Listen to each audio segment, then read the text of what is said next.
Olá, meu nome é Marcos Franck e hoje temos a honra de falar com o guitarrista e fundador da banda My Dying Bride, o guitarrista Andrew Craighan. Falamos um pouco sobre o recente lançamento da banda, a Mortal Binding, como também um pouco sobre a carreira desta que é uma das grandes fundadoras do estilo Doom Metal e até hoje é uma das grandes referências para o estilo. Com vocês, Andrew Craighan.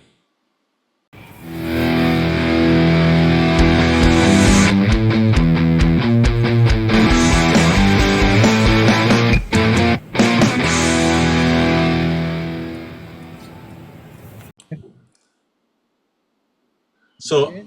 A Mortal Binding, this is the new record that's going to be released by My Dying Bride.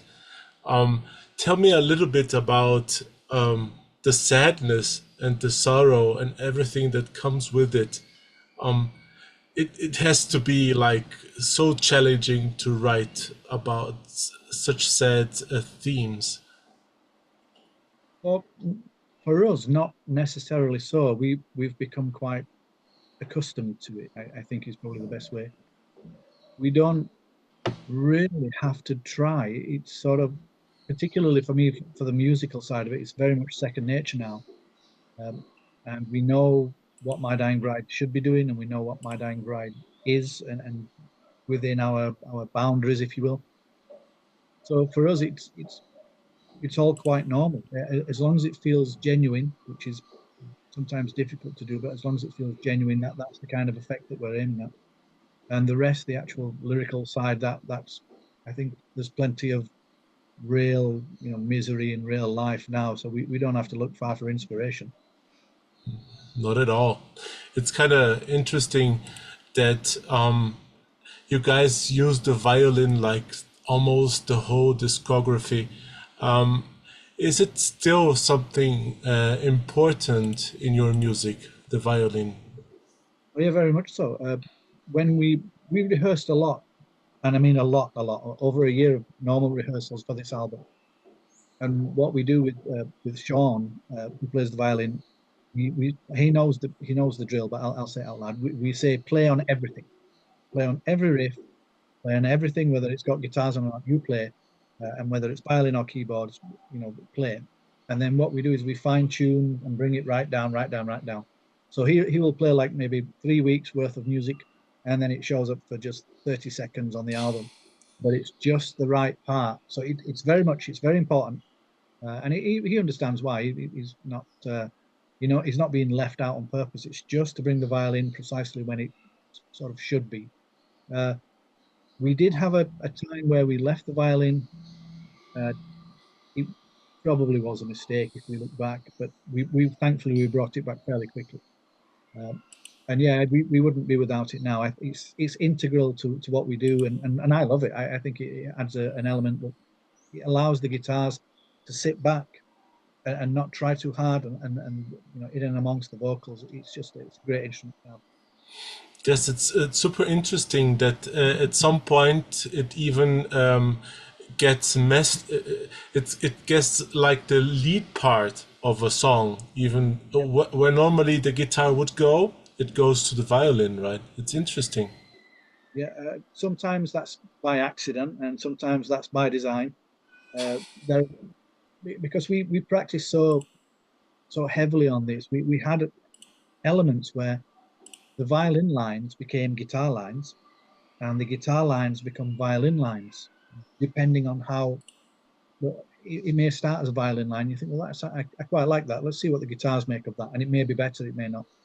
So we try every aspect of it to make sure that the right version, or what we consider the right version, is there. But yeah, we couldn't live without it now.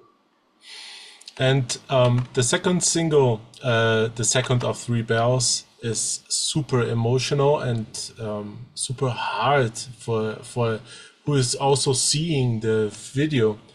How did you like? How was like the thought of bringing this emotion to a video? It must be super hard.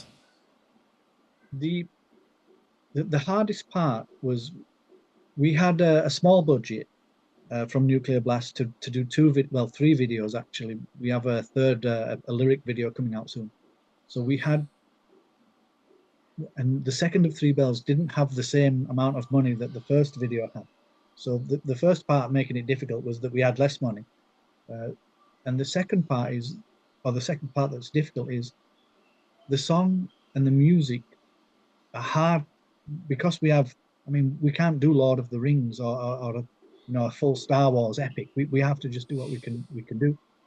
So it was difficult. So we chose just to put the band, literally just put the band, but playing as if they mean it. There was no quick editing. It was, we wanted people to see the band playing this song and to show how it meant.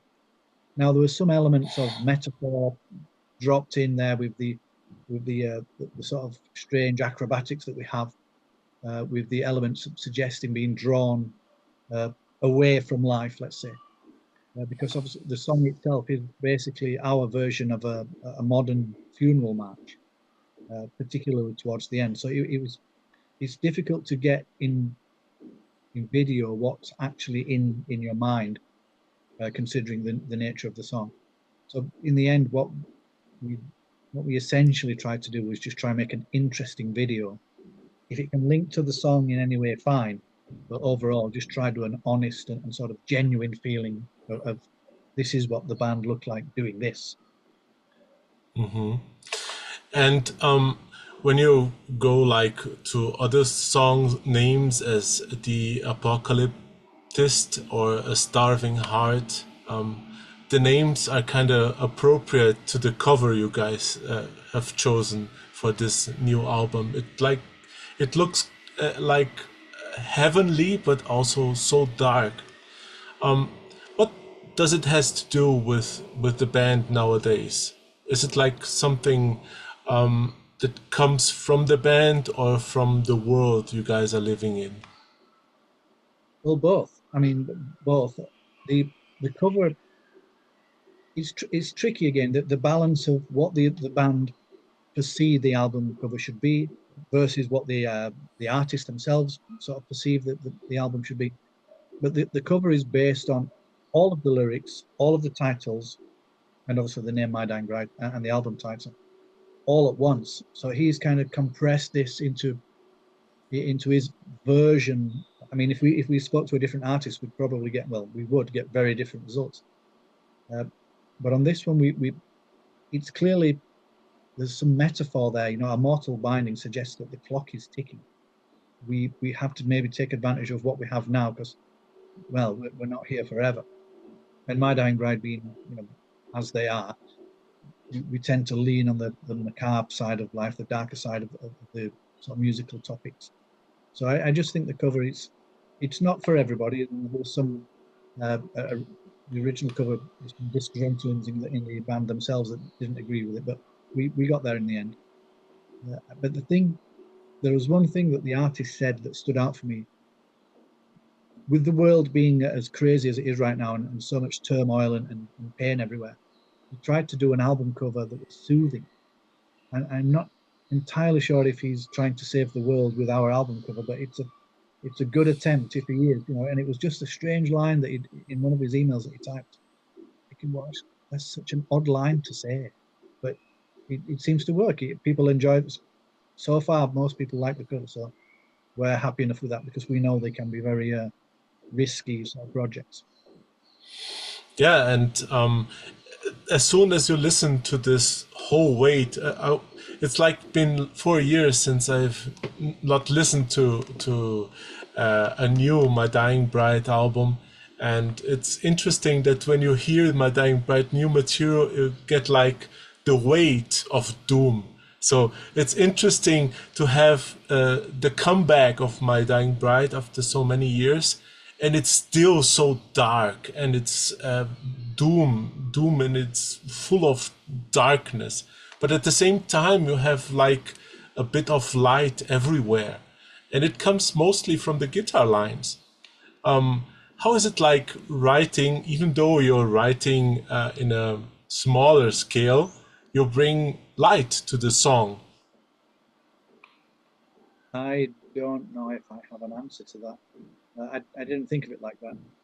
The guitar lines, very similar to the violin lines, are trying to sort of invoke an emotional response of not necessarily melancholy, but some sort of sadness.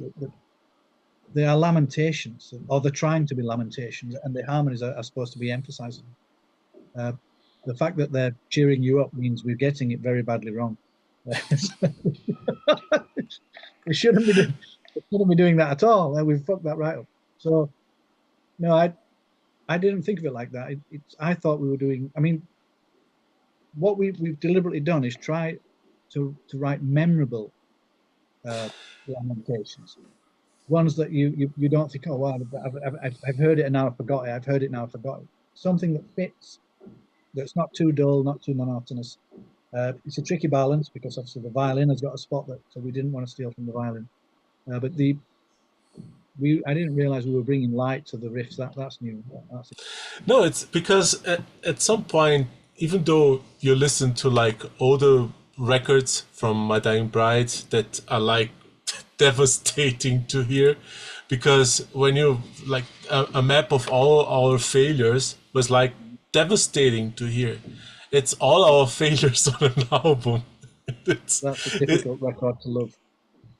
it was like so dark and full of despair. I don't know what you guys were going through at the time, but it is super devastating. And the light at the end of the world, for example, as well, it's like super. Even though there is a light in the end of everything, it's still so dark to get to this point where there's a little bit of light there.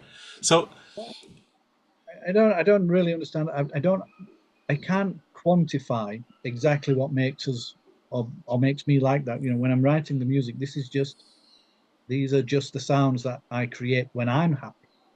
So, because I couldn't, I remember very well doing the light. I do remember the a map of all our failures. I can tell you briefly why that's like that. We were accused online somewhere. We should never have read this, but we were accused of not being doomy enough. And we thought, wow. well, fuck you. And this is so, and this is and we don't even know who this person was. Probably some 12-year-old kid from Korea. And we took that very personally. so, so we decided, Wow. just one comment it was, and we were like, "What? We'll get this guy or girl." And the entire album would just collapse in like a black hole eating itself. And we designed the whole album to make sure that that person can never say that again. Anyway, so so don't comment on our stuff because we'll react badly. it's So, it's interesting, but you guys had also some weird experience, like on 34,78 complete percent complete. There was like a super strange experience for My Dying Bride that you never repeated again in the whole no, discography. It, explain that as well if you want. it Reason was, yeah. we didn't do it again because I was in charge by then, Oh, okay. uh, and that I fell out with some of the band during that recording because I thought we were making a big mistake. I thought the title was incorrect for My Dying Bride. I thought the cover was incorrect for My Dying Bride. I thought the song titles were incorrect. And I thought the way we were recording the album also was incorrect. Now, they stood by their bravery, let's say, but I didn't agree. And then when we did the album and Calvin left, we basically said, we're going back to what we like, what I like, this type of doing. And then we got the light. It's interesting that bands that were like the same as My Dying Bride, they just went to other doing other stuff. Like Paradise Lost went to do other kind of music, and Anathema as well. So even though you had like a moment of like a lapse of musical, how do we say, differences, Yeah, I yeah, understand. you guys came back doing the same thing as you guys started doing. Uh, is there like a moment in My Dying Bride where you guys may do something different again? not like that. No, no, no, Be- no. of course, Well, now that you're older, it's this is more as different different. as it gets. No, no, no, no. It's this. This is what we do. This is what I'm doing. If there are elements in the band that think we're doing pop or whatever that 34 was, well, they're doing it without me. Because at some point here in Brazil, I don't know, this album, when it came out, it was like super enjoyed by some guys that dance in the discos at night, like this vampire thematic thing. And some people come to me and say, I like this My Dying Bride album, even though it's so different from the whole discography. So this is why I asked, because sometimes an error is also not right, but not wrong. Well, I can finish this. As much as I disagreed with the process at the time, with the cover, the titles, everything I just said, I can see now with looking back, in history, without that album, we do not become the band that does The Light at the End of the World or The Dreadful Hours or any of those other albums. Without that album, we don't become the My Dying Bride you have today. So looking back, I look back now fondly. I remember that I disagreed, but I can listen to the record and think, fair enough, okay. It didn't initially work musically for me, but without it, we don't get the light. So it is important because it forces, it just may not have been correct, but it also turns out after all these years that it also wasn't wrong. Without that record, we don't move in the direction we presently did. And I completely agree with you. And it's interesting that everything that comes afterwards, even Songs of Darkness and Words of Light, is like the testament of that what My Dying Bride could bring on a discography. And it is also my favorite. This is my favorite record from all time, Songs of Darkness and Words of Light, because it is beautiful. It is like a very beautiful album, even though the heavier ones that comes afterwards, for Liza Sire especially, and A Line of Deathless Kings, they are so devastating. I think it's interesting that you guys, even though doing such dark songs, it is even full with beautiful melodies. And sometimes I think darkness can't live without light, right? Well, there are always flowers at funerals. So, I mean, maybe that's what we are. It's a big funeral, but we're the flowers on the side, creating a little bit of joy within that darkness that we've also created as well. I think what's happened is we enjoy it. This is the key. We enjoy that sort of creation of crushing misery. Now, we don't want anybody to really feel crushing misery. It's clearly no fun. But the musical escapism, catharsism, if you will, which we enjoy, clearly other people, yourself included, enjoy also. Now, you don't particularly like being really miserable, I'm sure, no one does. But you don't mind listening to My Dying Bride go on about it. Exactly. And we're the same. I have bands that I wouldn't you wouldn't want to live what they're singing about, but you can quite happily delve and live the moment as the song plays out. But for us, it's still, I think people need to remember it's serious, but it's escapism for us as well as yourselves. And as much as we like the dark arts, as it were, we don't intend to live them, or we try not to live them.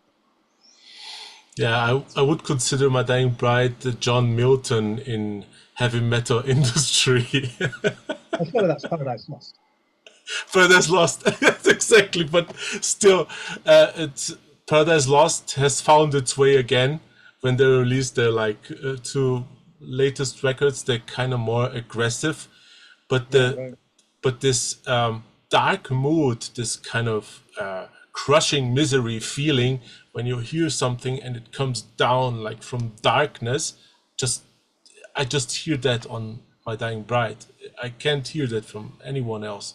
It's super interesting, and it's always. I think that Paradise Lost, they do something like this today, but they have like it's different than My Dying Bride. That turns like the different three of you guys. That was like Anathema, Paradise Lost. Even with Gothic, Paradise Lost was so different than My Dying Bride. It was much slow paced, I think, at some point.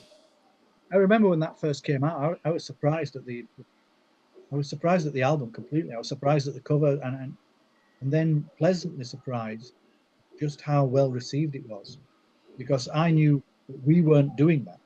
So that gave us clearance, because we were accused, not very much, but early on we were kind of accused of being just a Paradise Lost clone, which we weren't. I mean, we deliberately stayed avoid their sound, as you probably imagine. So when Gothic came out, I thought, well, that's nothing like us. No one can say that again. And off they went into Shades of God and various, Draconian Times and so on. Great albums. And we went our way through, Turn Loose and White Gods. So it was great.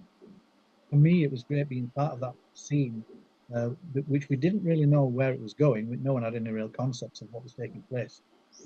But we rode the wave. We were onto something, and we didn't really realize what.